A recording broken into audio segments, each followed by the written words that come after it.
Hello students, myself Shahid Qureshi.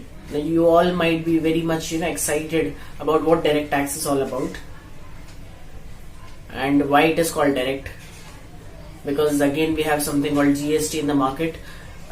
Many of you might have heard obviously and paid also, but the basic difference is what we have. So we'll be having a blend of theory as well as practical in this subject. We'll be in today's lecture we'll be making a comparison also, what is the basic difference between direct and indirect taxes, and what are the advantages of paying taxes and what are the disadvantages of direct taxes, what are the components that are forming major part of direct taxes. Okay, now this subject is similar in many of the courses like we have in BMS, BAF, BFM, BBI, BFM, then we have BCom and MCom and few more. Okay, now what tax is all about? What is the first thing that comes in our mind when we hear about the word tax? वो पहली चीज क्या आती है हमारे जहन में जब हम टैक्स जैसे ये वर्ड सुनते हैं? ऑब्वियसली किसी को लगता है इट इज अ बर्डन, बोझ है, लाइबिलिटी है, right? And few think it's something which we compulsorily have to pay to the government, and obviously it is a major source of revenue for the government, right?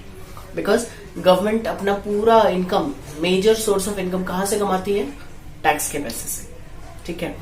Because अगर हम impose करना छोड़ दें तो government की revenue कम हो जाएगी, और गवर्नमेंट की रेवेन्यू कम होने का मतलब है कि जो सर्विसेज गवर्नमेंट पब्लिक को देती है, जनरल पब्लिक को, ठीक है, वो जो सर्विसेज है वो कम हो जाएगी, और यहाँ पे जो हमारी मेजर पॉपुलेशन है जो गरीब है शायद, तो उनको बहुत ज्यादा बर्डन सहना पड़ेगा, मतलब सारी चीजें का पूरा पैसा देना पड़ेगा, ठीक है? अब ये पूरा पैसे की मैं क्या बात कर रहा हूँ? अब जैसे सपोज मान लो आपको एक डेस्टिनेशन से दूसरे डेस्टिनेशन में जाना है मुंबई में, तो आप क्या करेंगे? या तो आप ऑटो रिक्शा लेंगे, राइट, या तो आप कैब लेंगे, ओके, रेडियो कैब्स लेंगे, ओला उबर जैसे, ठीक है, या तो आप ट्रेन का ट्रैवलिंग लेंगे या बस से जाएंगे, BST से। तो आपके पास चाहिए 4 सपोज ऑप्शन है, एक प्राइवेट व्हीकल है वो हम छोड़ देते हैं, 4 ऑप्शन है अपने पास फिलहाल। तो अगर आप ऑटो रिक्शा लेंगे तो आपको पता है कि आपको कंपैरेटिवली ज्यादा पैसा पे करना पड़ेगा। टैक्सी लेंगे या रेडियो कैब्स लेंगे तो उसमें आपको रिक्शा से ज्यादा पैसा पे करना पड़ेगा, प्लस जो बस और ट्रेन है उससे भी कंपेरेटिव, मतलब सबसे हाईएस्ट जो फेयर पे करना पड़ेगा वो आपके टैक्सीज में है, कैब्स में।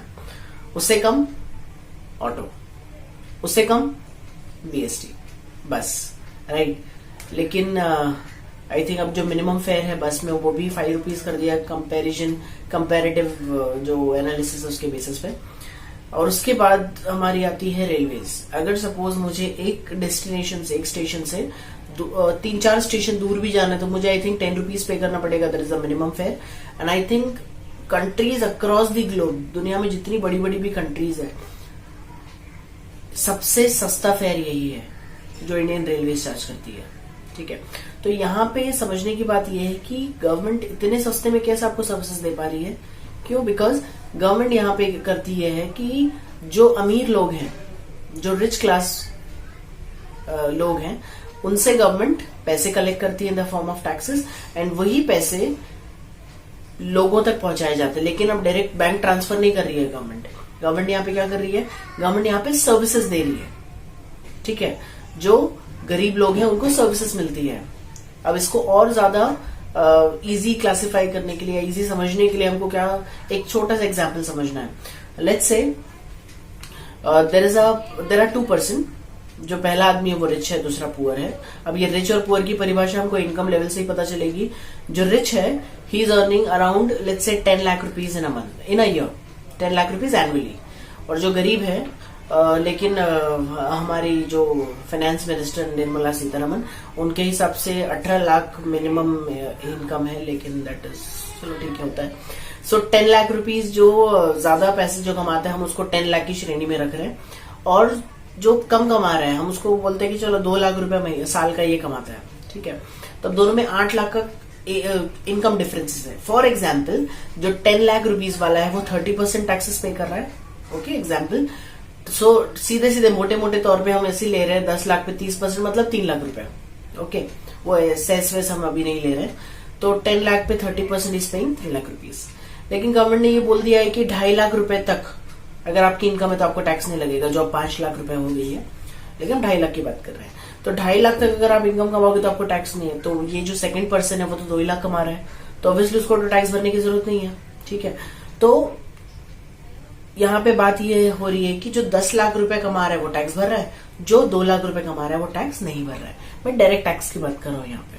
ओके, अब यहाँ पे प्रॉब्लम क्या है? अब प्रॉब्लम ये है, आपको लगेगा कि जो 10 लाख रुपए वाला है वो तो जो उसको चीज चाहिए, जो सर्विसेज लेनी होगी, जो गुड्स खरीदने होंगे वो आसानी से खरीद सकता है, वो सब चीज अवेल कर सकता है। लेकिन जो 2 लाख रुपए साल का कमा रहा है वो उन सारी चीजों से महरूम रह जाएगा, वो सारी चीजें उसको नहीं मिल पाएगी जो 10 लाख रुपए इनकम कमाने वाला व्यक्ति खरीद पाएगा। तो अब यहाँ पे एक उसको एक मलाल तो होगा कि मतलब मेरी इनकम कम है, अपने ऊपर रोना रोएगा।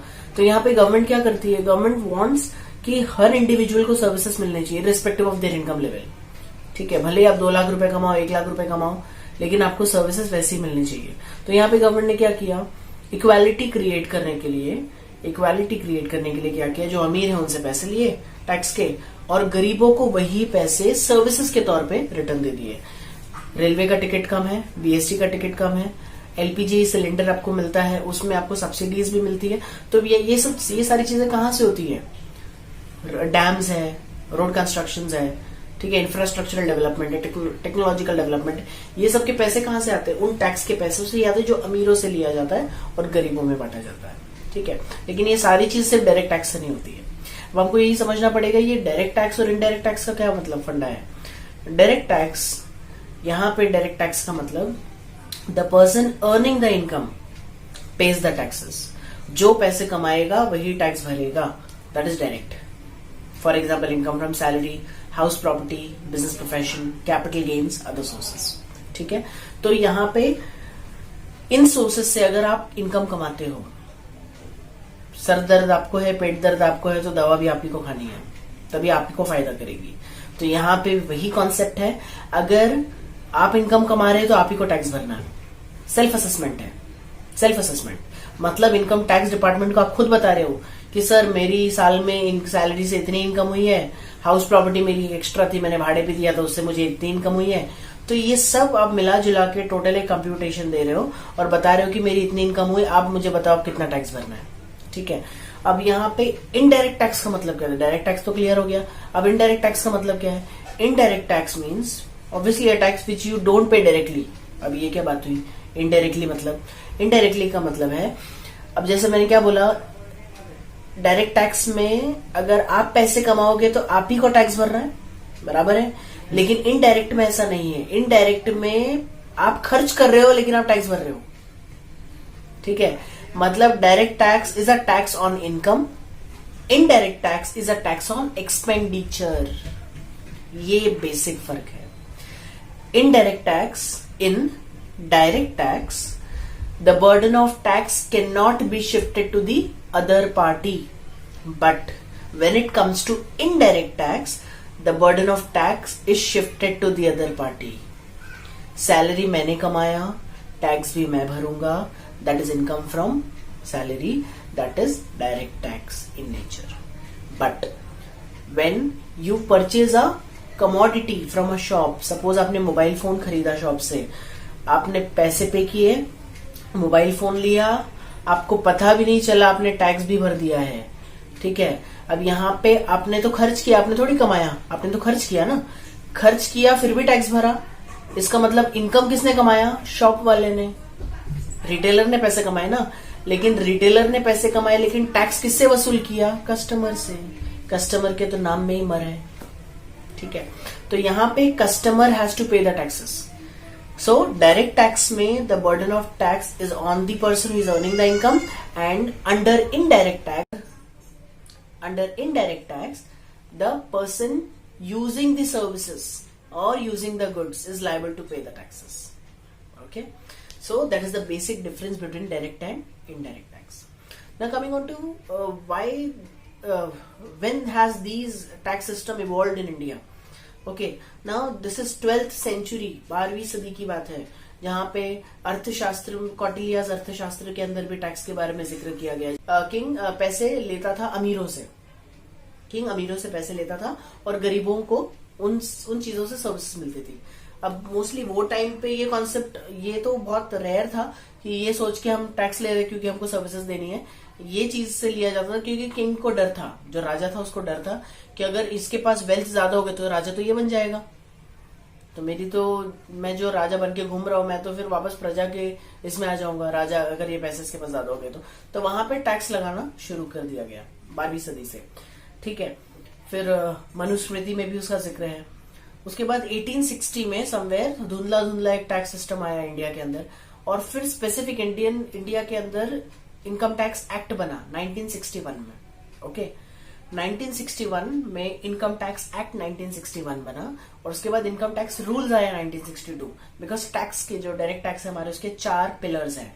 पहला इनकम टैक्स एक्ट 1961, दूसरा इनकम टैक्स रूल्स 1962, तीसरा सर्कुलर्स और नोटिफिकेशंस, और चौथा है केस लॉज। ओके, पहला इनकम टैक्स एक्ट 1961। अब उसके अंदर बहुत सारे सेक्शंस है, पूरा लॉ है, पूरा लिख दिया कि ये ऐसा ऐसा है, लेकिन उसको फॉलो किस तरह से करना है वो किस में लिख के आता है, इनकम टैक्स रूल्स, जो 1962 में बना। ठीक है, अब जैसे हर साल बजट आता है 1 फरवरी को, जब से बीजेपी गवर्नमेंट आई है, जब से 1 फरवरी को बजट आता है। Okay, budget is just an estimation. Budget के बाद बनता है क्या, फाइनेंस एक्ट।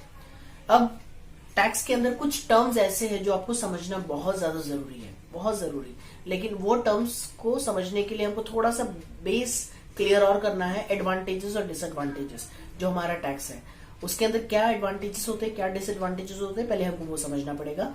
और उसके बाद हम किस पे आएंगे, डायरेक्टली आएंगे उन कॉन्सेप्ट्स पे जो हमारे टैक्स का आधार है। Okay, base.